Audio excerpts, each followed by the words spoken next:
According to Health Experts Statistics 2020, close to 230,000 Kenyans were estimated to be blind, while another 750,000 were classified as visually impaired. And the number is gradually going up according to health experts. Some of the major causes of blindness and visual impairment include diabetes, old age, and eye disease. The situation has not been helped by the government's admission that the country lacks enough eye specialists, as there are about 110 ophthalmologists serving a population of more than 40 million. Kenya Institute for the Blind is one of the most recognized government institutions that offers rehabilitation to the visually impaired. For those who have been affected by loss of eyesight, Kenya Institute for the Blind provides facilities which can help them cope to their new situation. Kenya Institute for the Blind is a national resource center, but historically it started in 1968, where it started as an NGO. And it was an NGO to serve persons who are blind. They were served by they were being given materials, reading materials, because that time there were not other organizations that were providing materials for them. So as an NGO, they were giving these persons who are blind materials in Braille, and also they were offering correspondence courses so that they can continue their education. The institution was pioneered by an American organization with the help of the Kenyan government, together with individuals in their personal capacity. Hadley School for the Blind, it was then a USA school, so it is the one which was sponsoring these services for the blind, and of course with the Ministry of Education, Science and Technology then. The institute was also pioneered by one of the blind person who was called Johnson Mutugi. He's late now, so he was also an alumni. Through correspondence, he got his education at this institute, and so he's one of the persons who spearheaded to what it is today. In 1987, Adley International School withdrew their sponsorship to the institute, and so the institute was renamed Kenya Institute for the Blind, and it was registered as a national resource center for persons who are blind. Despite its humble beginnings, the institution has changed into a national resource center for the visually impaired, with the government taking full control of the facility in the early 2000s. In 2004, the government now took full leadership of the institute under the Education Act of 1968. Then this is when, in 2006, the first principal of this institute was sent here by TSC, and then the first teachers came to take charge of the school. Then that time also a board of governors was appointed. The institute was sponsored by the Lions Club of Nairobi and also CBM, which donated also the first printer in Braille that we had then. Then in 1978, the institute was given this land where we are by the government. Remember, it was an NGO, so the government gave this land, and then the first buildings in the institute were sponsored by the Lions Club of Nairobi and also CBM, which donated also the first printer in Braille that we had then. Then in 1987, Adley International School withdrew their sponsorship to the institute, and so the institute was renamed Kenya Institute for the Blind, and it was registered as a national resource center for persons who are blind. While most Kenyans think that the institute serves only people who are born without eyesight, the real situation is that there are more and more people turning to the school to acquire skills and knowledge of living without eyesight after losing their eyes. Anybody who has lost sight, that is the first qualification. As long as you've lost sight and you've gone to the hospital and you have the certificate from the doctor that says that now you've lost your sight, there is nothing the doctors can do. KAB comes in where the doctors stop. So the doctors will recommend that learner to learn Braille or to be rehabilitated. So that's where we start. So when they come here, the process is the first thing they come, we have a admission committee whereby we assess them so that we can know this learner will require more of orientation and mobility in the first week, or this learner will require more of guidance and counseling because maybe the learner hasn't accepted himself or herself. So that committee is the one to recommend to the teachers that this learner should start at this point. So the committee then now will get all the documentation. We will know what is the cause of the blindness, because the cause of the blindness also helps a lot in the healing of the learner psychologically. So apart from that, now we assign that learner to a teacher.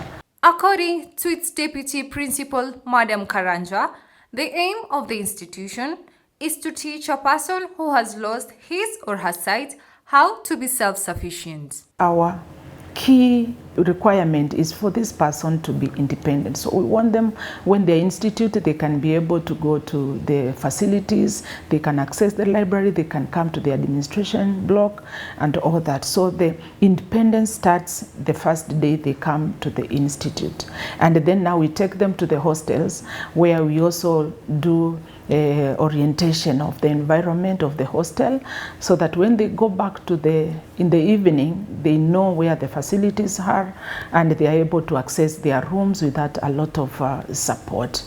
The institute serves people of all ages that require training, but in a case where a person may be too young to join them, they help place them in other schools for the visually impaired. We admit learners from 14 years and above. But in case there are special cases, we never tell a learner that we can't support. Even if they are young, we do placement, because that department is called rehabilitation, training and placement.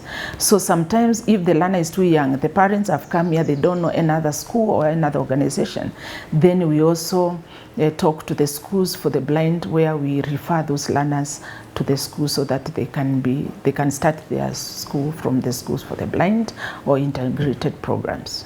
Since its inception, the institution was engaged in giving its students corresponding training. That is the ability to read and write using the Braille system. However, they have expanded their roles to suit the changing times.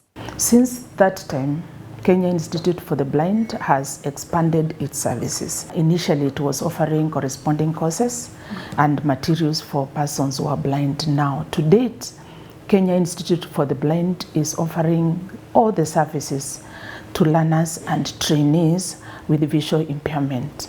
We are producing books in hard braille, and also we have also started producing e-content so that learners with visual impairment and trainees can access accessible content, which they can access whether it is reading through touch or they can access it online.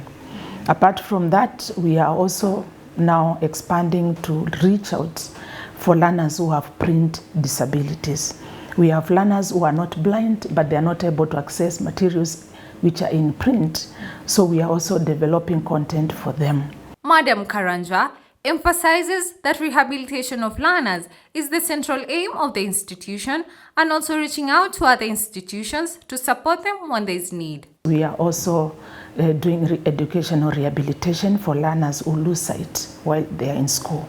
So we come here, we train them in Braille, orientation and mobility, and the skills in life and adapted ICT, and then we place them back to schools. Apart from that, we are also doing outreach services so that we go to where the learners are so that we can support them. And also we also supply assistive devices. We also offer library services, online and physical. As technology becomes more essential to our daily lives, the school also ensures that the visually impaired are provided with the training to help them navigate the modern world with ease. Technology is very important. It is one of the modules that we train here, because when they go out and they want to go places, we also train them on how to use Google Maps.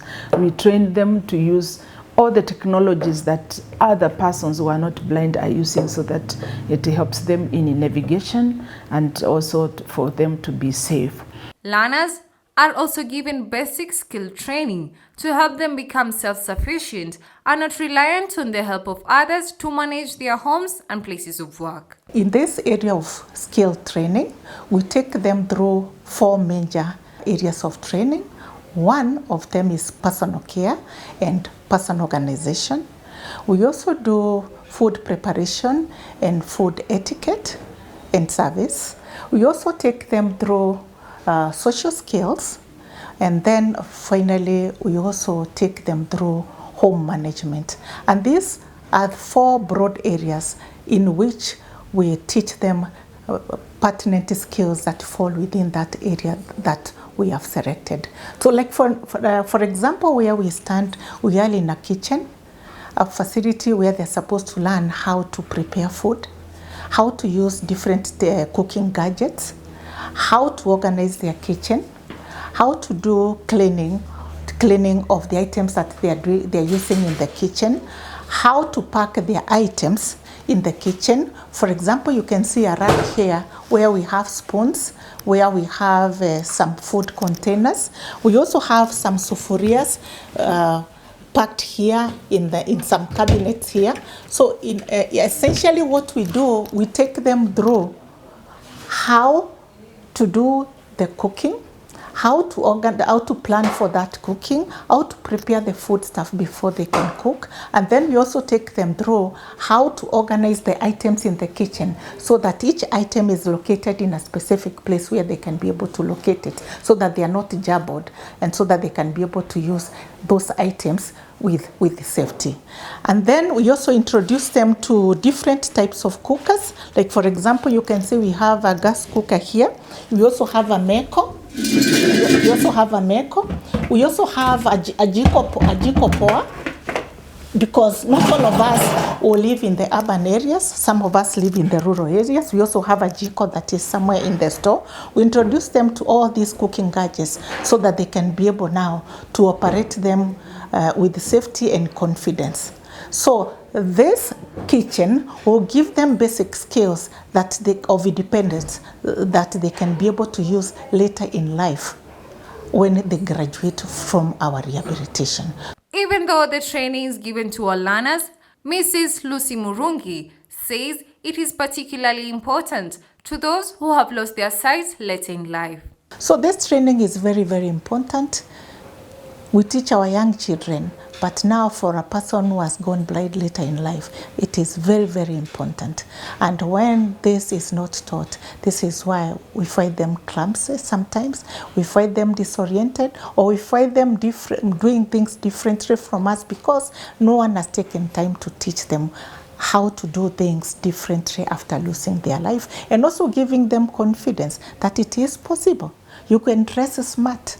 You can select your clothes by yourself. You can wash your clothes, hang them, collect, and go pack them in your wardrobe. And that is very, very important. That's a very important insight to them. Disabilities are usually a cause of stigmatization in the society, to the extent where some parents prefer to hide their disabled children from public ridicule or unwanted attention. For Madam Karanja, every child and person with visual disability should be given the opportunity to better themselves and improve their lives by providing them with necessary education and training. I want to tell parents that a learner who loses sight later in life, or even you get a child who is blind, this learner is only sight that they have lost. Just like the way a person can lose their arm, they can lose their leg. It is just one part of their body that has been lost. This learner still has their brains. This learner is able to speak. This learner is able to listen. This learner can do what another learner can do, but only if you are able to get the information that this learner will need rehabilitation to acquire new skills so that he can be able to do what he can do without sight. And that's why now they will learn Braille, they will learn how to read through touch. Before they were learning to read through using their eyes. But now when we teach them touch reading, and we teach them how to walk with the white cane, then this learner is going to be independent, and this learner is going to pursue their careers, and they are going to pursue their life goals, and they are going to also support this country.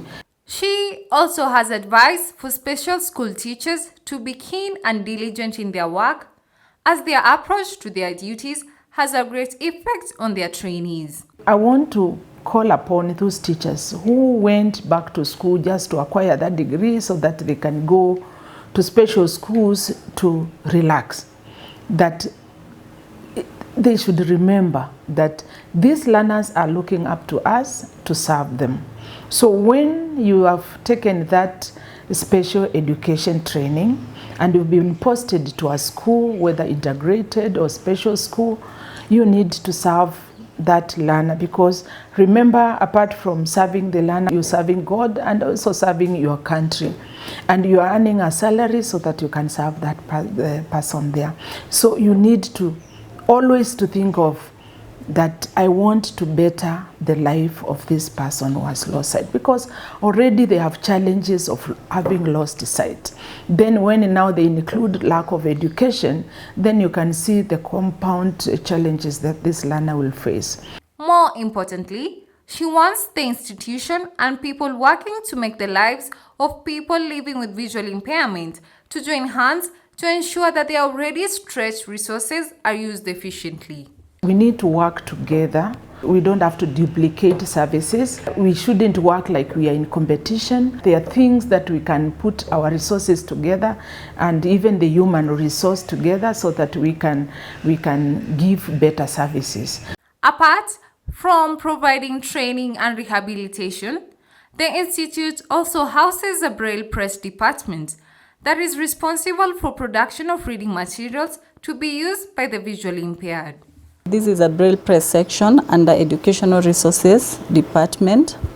It's a section that deals with transcription of print into Braille.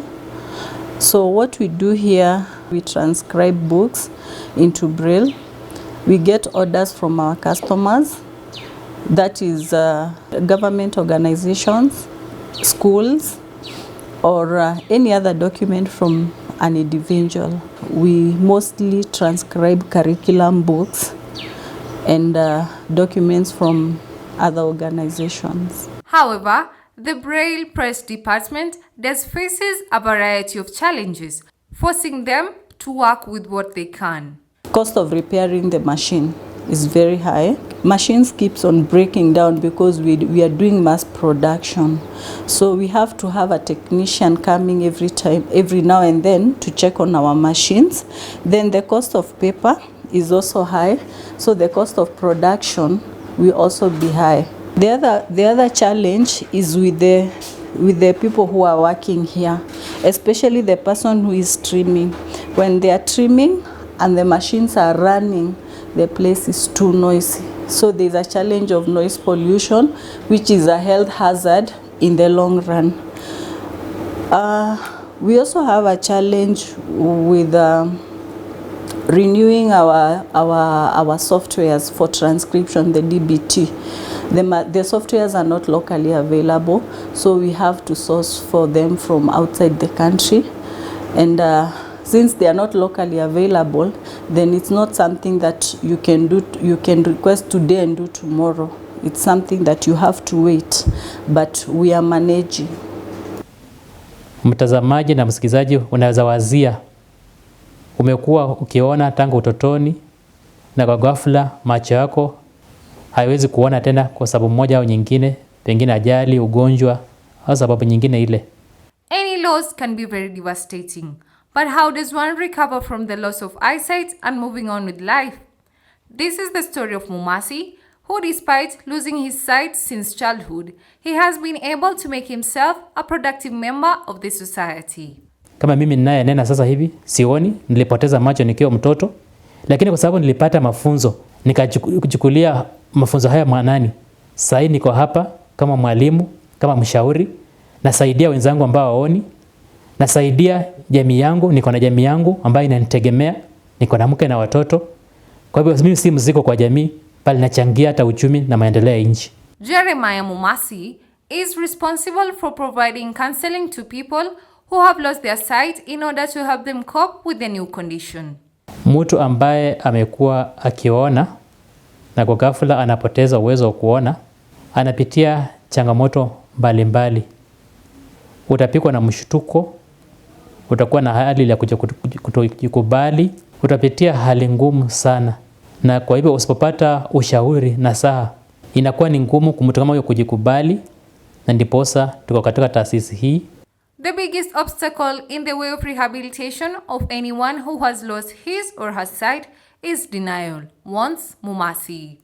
Kutokujikubali, denial, ni jambo ambalo si rahisi, lakini kwa kuongelesha, kuonyesha kwamba hata mimi ambaye nina kufunza, mimi ambaye nakushauri pia sioni, unaona kwamba wanakubali na wengi wanakumbatia wao ushauri na wanasonga mbele na maisha na mafunzo. KIB collaborates with other health facilities to help in the rehabilitation of persons who have lost their sight.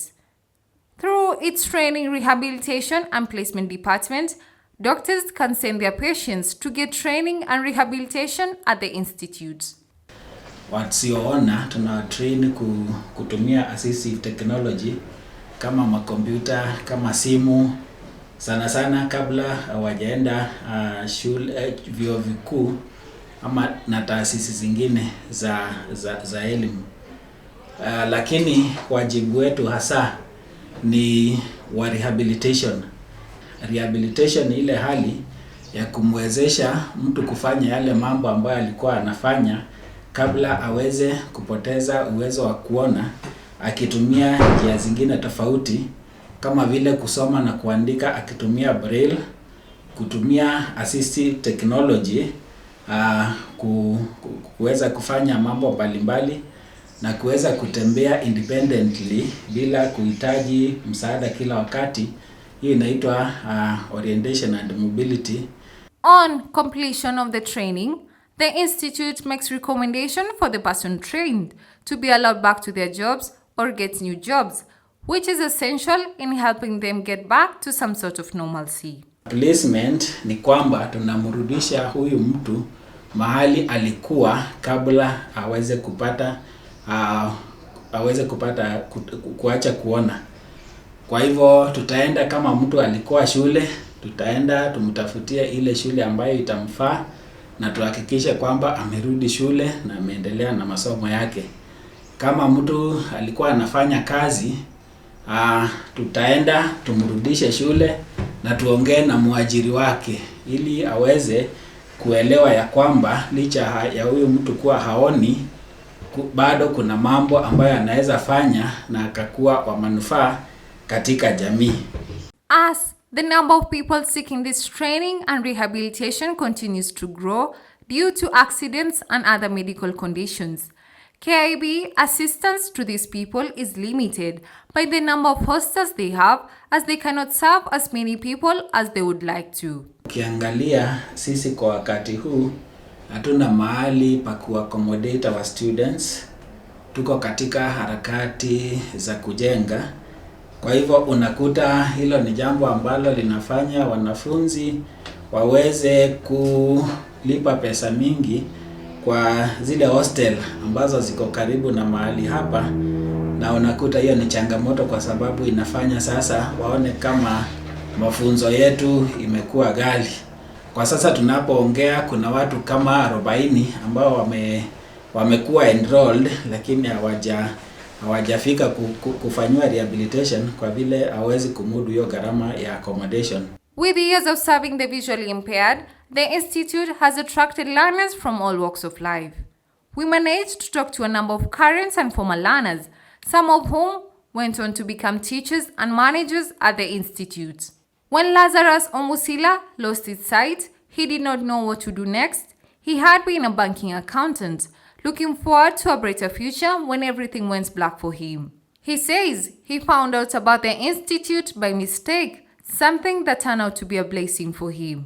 Mimi nilijipata hapa tu kimiujiza, sio hata nilijulia wapi. Mimi nilijua na yule mwelekezi wangu mwenye alikuwa sigara ndio ilimvuta, ndio nikajipata hapa. Tukaingia tukauliza, na hapa mnafanya nini hapa? ndio wakaniambia ingia ndani, kuingia receptionist kidogo, mwalimu kidogo, deputy, kandiposa nikaweza kujua hapa. Lakini nilikuwa nimesumbuka na tafuta popote pa kusaidika.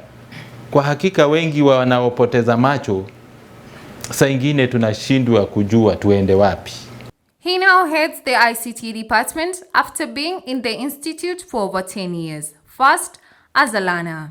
Nashukuru Mungu kwa sasa mahala kama hapa hii taasisi kiasi inajenga wengi na imesaidia wengi. For Pinto, he is hopeful that when he completes his rehabilitation training, he will be in a position to try out a number of options, something he would have been in a position to were it not for this training. After acquiring these skills, I can go back to studies and pursue what I'd venture into, or also change and become more prominent, and basically in future you might be proud seeing us in TV and in media articulating and pursuing so many things that people might see so hard to us. Frederick Ochieng Juma says that the loss of his sight in the line of duty was a devastating experience. I was totally confused. So when I came here, first I met the psychology counseling department.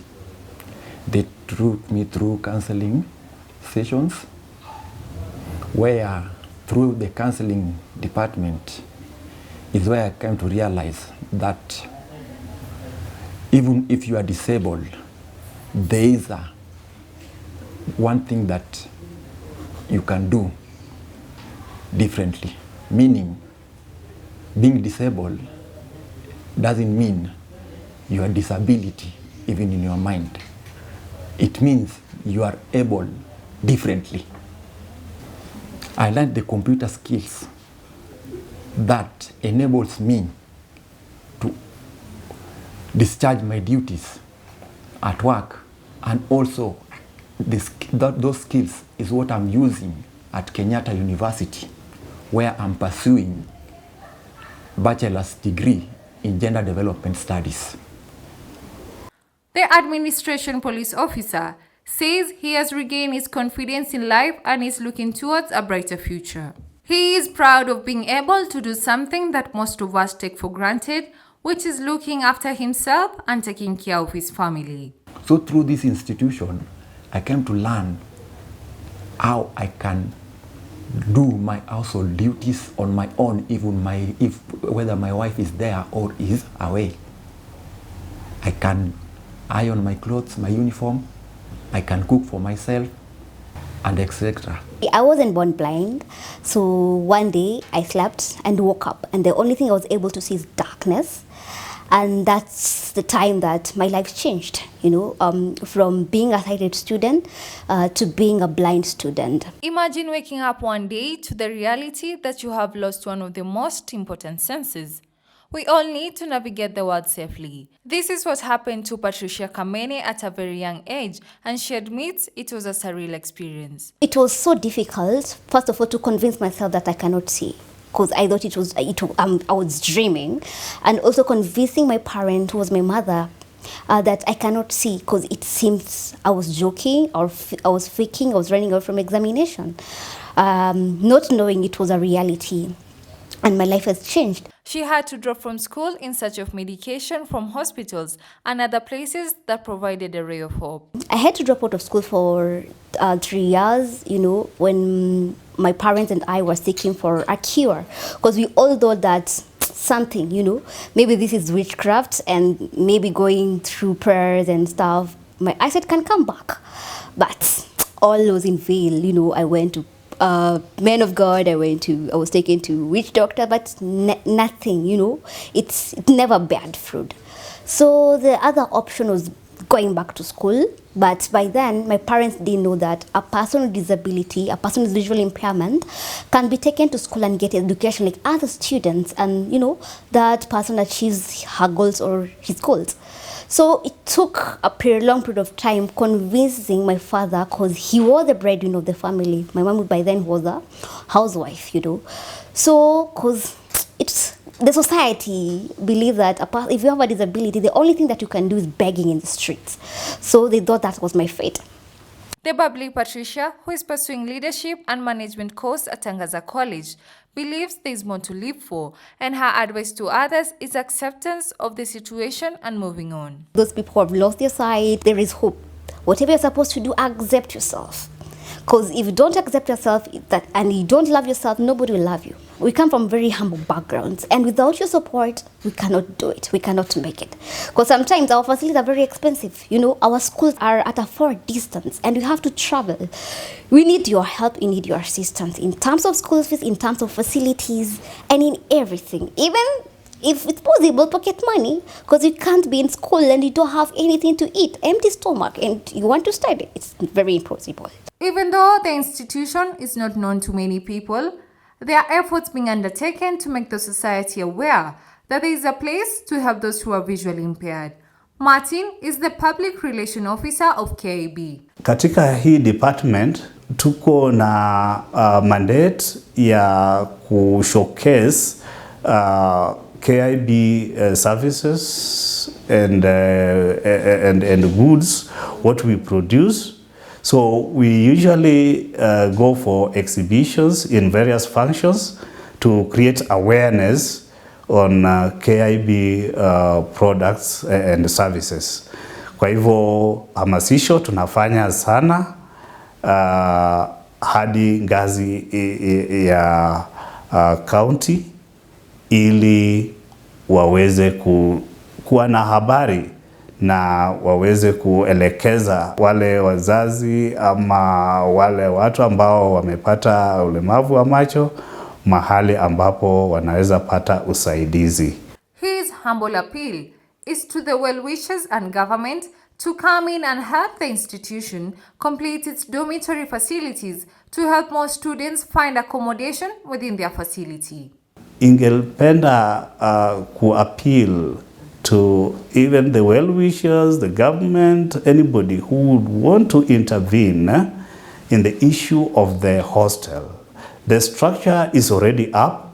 It's a matter of doing phase 2 ya kumalizia tu ili wanafunzi waweze kupata mahali pazuri pa kukaa. With statistics indicating that the number of people losing eyesight is going up, there is need for more awareness about where one can get assistance in rehabilitating their lives. If you know people who need help, Kenya Institute for the Blind should be the first place you bring them, and you might change their lives.